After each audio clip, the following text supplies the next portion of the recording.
Hello friends, Ramya வீட்டு சமையலுக்கு உங்களை வரவேற்கிறேன். இன்றைக்கி சூப்பராக கிறிஸ்மஸ்க்கு ஏற்ற ஒரு மீல் தான் நம்ம செய்ய போகிறோம். அதாவது ஒரே ஒரு குக்கரில் தான் நான் 1.25 கிலோ சிக்கனை வச்சு கிரேவி பண்ண போகிறேன். அந்த கிரேவியில் சூப்பராக 3 ரெசிபி, அதாவது 3 விதமான கிரேவி, ஒரு பெப்பர் சுக்கா, ஒரு சிக்கன் கிரேவி, சிக்கன் குழம்பு, இது எப்படி பண்ணலாம் அப்படின்றது தான் நம்ம பார்க்க போகிறோம். ரொம்ப சிம்பிளாக ஒரு அரை மணி நேரத்துக்குள்ளே டக்குன்னு பண்ணிடலாம். இந்த 3 கிரேவியும் எப்படி செய்யலாம் அப்படின்றத இந்த வீடியோவில் பார்க்கலாம். இங்கே பாருங்கள், 1.25 கிலோ சிக்கன் ஸ்கின் இல்லாமல் நான் போனோடு சேர்த்து வாங்கி வச்சுருக்கிறேன். சின்ன பீசஸாக தான் கட் பண்ணி வாங்கியிருக்கிறேன். இந்த கிரேவிக்கு சின்ன பீசஸாக கட் பண்ணி வாங்கினீங்கன்னா தான் நல்லாயிருக்கும். பெரிய பீஸ் அவ்வளோவா நல்லா இருக்காது. இப்போ இந்த சிக்கனை நல்லா க்ளீன் பண்ணி எடுத்து வச்சுக்கோங்க. நீங்கள் உப்பு மஞ்சள்லாம் போட்டு வாஷ் பண்ணனா வாஷ் பண்ணிக்கோங்க. நான் சும்மா வெறும் உப்பு மட்டும் போட்டு தான் நான் வாஷ் பண்ணிவிட்டு நான் சேர்ப்பேன் எப்போவுமே குழம்புக்கு. ஒரு 5 டேபிள் ஸ்பூன் நல்லெண்ணெய் சேர்த்து ஒரு 300 கிராம் பல்லாரி வெங்காயத்தை வெட்டி சேர்த்துருக்குறேன். அது கூட ஒரு 4 பச்சை மிளகாய், ஒரு 1/4 கை புதினா இலை, ஒரு 20 புதினா இலைன்னு வச்சுக்கோங்க, அதையும் சேர்த்துருக்குறேன். சேர்த்து அந்த வெங்காயம் ஒரு 80% நல்லா வதங்கணும். அங்கங்கே நல்ல கோல்டன் ப்ரௌன் கலர் தெரியணும். அந்த அளவுக்கு நம்ம வதக்கிக்கணும். சிக்கன் கறியை பொறுத்தளவுக்கு 2 இடத்துல நீங்கள் நல்லா வதக்கினா மட்டும்தான் ருசி வரும். ஒன்று வெங்காயம் நல்லா வதங்கியிருக்கணும், இன்னொன்று மசாலா போட்ட பிறகு நல்லா வதங்கியிருக்கணும். இங்கே பாருங்கள், வெங்காயம் நல்லா ஒரு 80% வதங்கிருச்சு. அதுக்கப்புறம் நான் தக்காளி பழம் ஒரு 1/4 கிலோ சேர்த்துக்கிறேன். 1.25 கிலோ சிக்கனுக்கு நான் அளவு சொல்லிகிட்டு இருக்கிறேன். 1/4 கிலோ தக்காளி பழம், அதுக்கு தேவையான உப்பு, ஒரு 3 டேபிள் ஸ்பூன் இஞ்சி பூண்டு விழுது சேர்த்துருக்குறேன். சேர்த்து நல்லா வதக்கிக்கலாம். இதில் தக்காளி மசியாது. உங்களுக்கு இஞ்சி பூண்டு மணம் போனோடனே நம்ம சிக்கனை சேர்த்துடலாம். ஏன்னா தக்காளி இன்னும் மசாலாலாம் சேர்ப்போம், அப்போ நல்லாவே வதங்கிரும். இஞ்சி பூண்டு விழுதோட மணம் போனதும் சிக்கனை சேர்த்து நல்லா கலந்து விடலாம். இந்த சிக்கன்லேருந்து கொஞ்சம் தண்ணி விடும், அதனால் ஒரு 3 நிமிஷம் நல்லா மீடியம் ஃப்ளேமில் விடுங்க.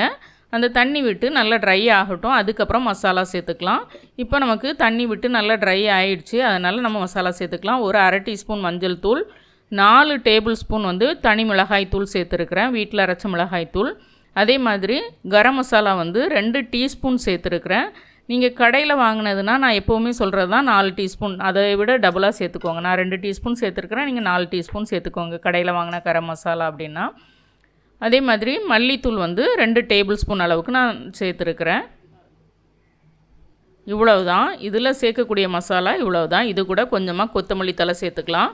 சேர்த்துட்டு நல்லா மசாலா வதங்கணும். நான் சொன்ன மாதிரி வெங்காயம் வதக்கும் போதும் நல்லா 80% வதங்கியிருக்கணும், அப்படின்னா தான் சிக்கன் கிரேவி நல்லாயிருக்கும்.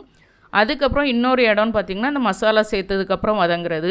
மசாலா நல்லா எண்ணெயில் நல்லா நின்று வதங்கியிருக்கணும். ஒரு 3-4 நிமிஷம் நல்லா வதக்கிக்கோங்க. இங்கே பாருங்கள், இந்த அளவுக்கு வதங்கியிருக்கணும். அந்த மசாலா வதங்கினது நமக்கு தெரியணும். அப்போவே சாப்பிட்ற மாதிரி ஒரு டெக்ஸ்சர் அதில் வரும். அதுக்கப்புறம் தான் நம்ம தயிர் சேர்க்கணும். 3 டேபிள் ஸ்பூன் அளவுக்கு மட்டும் நான் தயிர் சேர்த்துக்கிறேன். சேர்த்துட்டு ரொம்ப புளிக்காத தயிராக சேருங்க. எதில் சேர்த்தாலுமே, அதாவது சிக்கன் கிரேவியானாலும் சரி, சிக்கன் பிரியாணினாலும் சரி, நீங்கள் தயிர் சேர்க்கும்போது ரொம்ப புளிக்காத தயிராக சேருங்க. அப்போ தான் கிரேவிக்கு ருசி கொடுக்கும். இப்போ இந்த தயிரில் எண்ணெய்லாம் பிரிஞ்சு வராது தயிர் சேர்த்ததுக்கப்புறம். ஏன்னா நம்ம எண்ணெய் கம்மியாக தான் சேர்த்துருக்கோம், அதனால் தயிர் சேர்த்து வதக்கினதுக்கப்புறம் இந்த பக்குவத்தில் தான் வரும். இந்த பக்குவம் வந்ததுக்கப்புறமே நம்ம தண்ணி சேர்த்துடலாம். பிரியாணிக்கெலாம் எண்ணெய் நிறைய சேர்ப்போம், அதனால் எண்ணெய் பிரிஞ்சிருக்கிறது தெரியும், இதில் தெரியாது. அதனால் இந்த அளவுக்கு வதங்கினதும் நம்ம தண்ணி சேர்த்துடலாம். 200 ml நான் தண்ணி சேர்த்துருக்குறேன். சேர்த்துட்டு கலந்து விட்டுக்கோங்க. நம்ம ஏற்கனவே தக்காளி வதங்குறதுக்கு உப்பு சேர்த்துருக்குறோம். இப்போ நம்ம எல்லாமே சேர்த்தாச்சு. சேர்த்ததுக்கப்புறம் நம்ம உப்பு ஒரு தடவை செக் பண்ணிக்கோங்க. எவ்வளோ உப்பு தேவையோ அதை சேர்த்துக்கோங்க. கண்டிப்பாக உப்பு தேவை இருக்கும், ஏன்னா தக்காளிக்கு மட்டும்தான் நம்ம உப்பு சேர்த்து வதக்கணும். இப்போ கலந்து விட்டுட்டு ஒவ்வொன்றும் சேர்த்ததுமே, தண்ணி சேர்த்ததும் கலந்து விட்டேன், உப்பு சேர்த்ததும் கலந்து விட்டேன். அதே மாதிரி மசாலாலாம் ஒவ்வொன்றும் போடும்போது நல்லா வதங்கணும். வதங்கினதுக்கப்புறம் தான் நீங்கள் அடுத்தடுத்த பொருள் போடணும். இப்போ மூடி வச்சு நான் மீடியம் ஃப்ளேமில் 2 விசில் விட்டு எடுத்துருக்குறேன். இங்கே பாருங்கள், 2 விசில் விட்டு எடுத்துருக்குறேன். கிரேவி சூப்பராக ரெடி ஆகிட்டு. இந்த கிரேவி மட்டும் போதும் சாதத்து கூட வச்சு சாப்பிட்றதுக்கு. ஆனால் நம்ம இந்த கிரேவி என்ன பண்ண போகிறோம் அப்படின்னா, 3ஆக பிரித்து 3 பங்காக எடுத்து வச்சுக்க போகிறோம். முதல்ல இதுக்கு கொஞ்சம் கொத்தமல்லி தழை சேர்க்கணும். அது சேர்த்து நல்லா கலந்து விட்டுறலாம். நான் கடைசி இறக்குனதுக்கப்புறம் கொஞ்சம் கொத்தமல்லி தழை சேர்த்துக்கோங்க. சேர்த்துட்டு கலந்து வச்சுட்டு, அதுக்கப்புறம் இந்த கிரேவியை நான் 3ஆக பிரிச்சுக்க போகிறேன். ஒன்றை இந்த கிரேவி இப்படியே வச்சுக்க போகிறேன் ரைஸுக்கு. இன்னொன்றில் கொஞ்சம் தேங்காய் சேர்த்து நான் குழம்பு பண்ண போகிறேன் இட்லிக்கு. அதுக்கப்புறம் பெப்பர் சுக்கா பண்ண போகிறோம். இந்த 3 எப்படி பண்ணுறோம் அப்படின்றத பார்க்கலாம். 3 கிடையாது, ஏற்கனவே 1 பண்ணியாச்சு. இதிலேருந்து ஒரு பவுலுக்கு நம்ம 1 பங்கை எடுத்து வச்சாச்சு. மீதி இருக்க கிரேவியில் நம்ம அடுத்து 2 ரெசிபி பண்ண போகிறோம். ஒரு அரை மணி நேரத்துக்குள்ளே டக்குன்னு ஆயிரும்.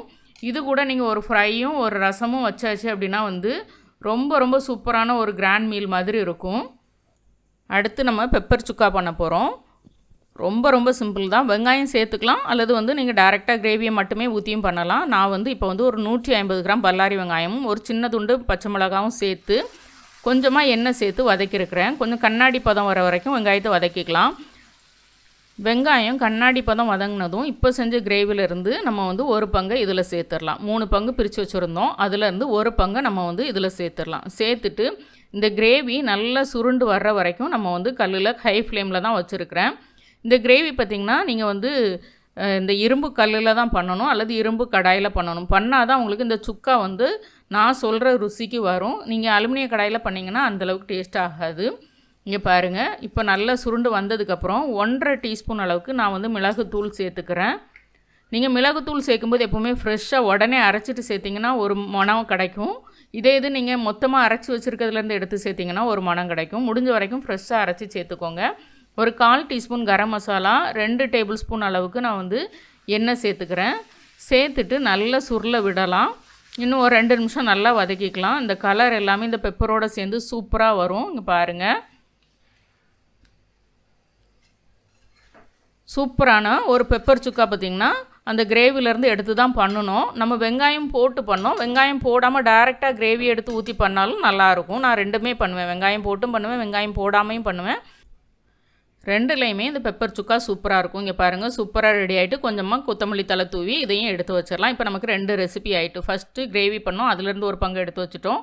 அடுத்த பங்கில் வந்து சுக்கா பண்ணோம், அதுவும் ரெடி ஆகிட்டு. அடுத்து நம்ம குழம்பு பண்ண போகிறோம். இட்லி தோசைக்கு ஏற்ற மாதிரி குழம்பு பண்ண போகிறோம். ஒரு பாதி தேங்காய் துருவி மிக்ஸி ஜாரில் சேர்த்துருக்கிறேன்.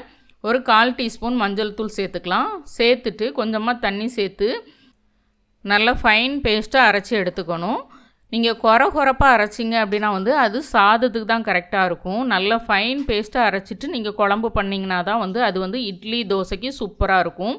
பூரிக்குமே சூப்பராக இருக்கும். கண்டிப்பாக நீங்கள் ட்ரை பண்ணி பாருங்கள். ஃபெஸ்டிவல் டைமில் இவ்வளோ ஈஸியாக ஒரு அரை மணி நேரத்துக்குள்ள 3-4 ரெசிபி செய்ய முடியும் அப்படின்னா வந்து எல்லாருமே ட்ரை பண்ணலாம். இங்கே பாருங்கள், நல்லா ஃபைன் பேஸ்ட்டாக அரைச்ச இந்த தேங்காய் விழுதை நான் வந்து ஒரு பவுலில் சேர்த்துக்கிறேன். எந்த பவுலில் குழம்பு வைக்க போகிறோனோ அதில் சேர்த்துக்கிறேன். இப்போ மிக்ஸி ஜாரை அலம்பி தண்ணியும் சேர்த்தாச்சு. இது கூட நான் எடுத்து வச்சுருக்கிறேன் இந்த கிரேவியை சேர்த்துக்கிறேன். கொஞ்சம் சிக்கன் பீசஸும் சேர்த்தே எடுத்து வச்சுக்கோங்க எல்லா கிரேவிக்குமே. அப்போ தான் வந்து அது வந்து சிக்கன் கிரேவி மாதிரி இருக்கும். நீங்கள் வெறும் குழம்பு மட்டும் வச்சிங்கன்னா அது நல்லா இருக்காது. அதனால் கொஞ்சம் சிக்கன் பீசஸோடு சேர்த்துக்கிட்டேன். தேவையான தண்ணியும் சேர்த்துக்கிட்டேன். இப்போ கலந்து விட்டு பார்க்கலாம். ஒருவேளை நமக்கு வந்து கொஞ்சம் வந்து மசாலா தேவைப்பட்டுச்சுன்னா இன்னும் கொஞ்சம் கிரேவி சேர்த்துக்கலாம். இங்கே பாருங்கள், கலக்கும்போதே தெரியுது ரொம்ப அப்படி மைல்டான ஒரு கலரில் இருக்குது. இன்னும் கொஞ்சம் கிரேவி சேர்த்தா தான் அந்த ஸ்டாக்கோட ஃப்ளேவர் அந்த தேங்காய் கறியில் இறங்கும். அதனால் நான் வந்து இன்னும் கொஞ்சம் கறி மட்டும் எடுத்து, அதாவது குழம்பு மட்டும் எடுத்து சேர்த்துக்கிறேன், பீசஸ் போடலை. சேர்த்துட்டு இப்போ நம்ம கலந்து விட்டுக்கிறலாம். இது பார்த்திங்கன்னா காலையில் இட்லிக்கு நீங்கள் சூப்பராக ரெடி பண்ணி கொடுக்கலாம். மத்தியானம் வந்து ஒரே கிரேவி பண்ணிட்டீங்கன்னா அதுலேருந்து கொஞ்சமாக எடுத்து இதை வந்து காலையிலைக்கு குழம்பு பண்ணி கொடுக்கலாம்.